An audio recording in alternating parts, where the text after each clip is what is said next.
What happens when Jesus preaches the gospel, casts out demons, and heals the sick? What happens? The Pharisees got angry, but people who had an ear to hear heard, and they followed him. And they went, "Oh Lord, if this can happen to this one." Look, when Jesus went to go touch the leper and he laid hands on the leper, do you know that that was an unclean thing for a Jew to do? Do you see why the Pharisees kept getting mad at him? Who is this guy? He's messing up our whole gig, man. People are going to be leaving the synagogue. We got to shut this guy up. People are excited. Because who was Jesus preaching to? He didn't come to preach to the Gentiles. He was preaching to the Jews.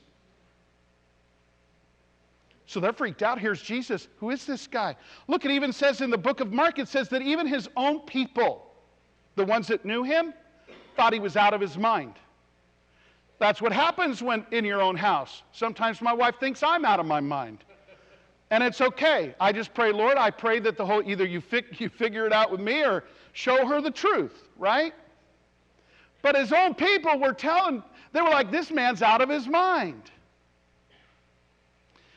The crazy thing about all this is it's not just the fact that we can choose to focus on the fact that that he was being persecuted, that they were seeking him out, that they wanted to kill him because they didn't like what he was doing. He was messing up their thing.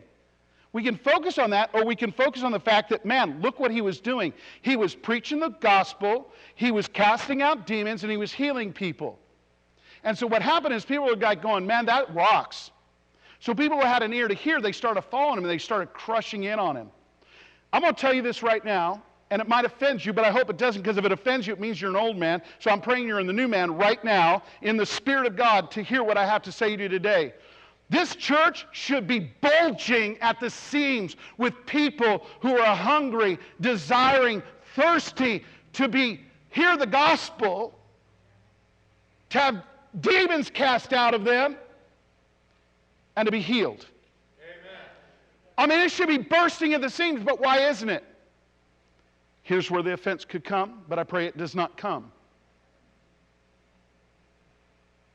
Because you have not seen yourselves as true sons and daughters of God who walk amongst the inheritance that God has given you, the power, the authority. We still walk around with a dead man. Look, what we come here for on Sundays is really for ourselves, if you think about it. Sundays is a selfish act. We come here, we worship, we like the refreshment table because the ladies do such a great job. We worship, we listen to pastor's message, we hope we remember parts of it. Lord, hope that we not just remember parts of it, but we actually do something that he said, or activate something that he said. I'm going to tell you right now, church, this church should be bulging at the seams when you're activated. That means we're not activated. And I'm not just pointing the finger. I'm looking at myself, too. I'm going, man, there should be more happening.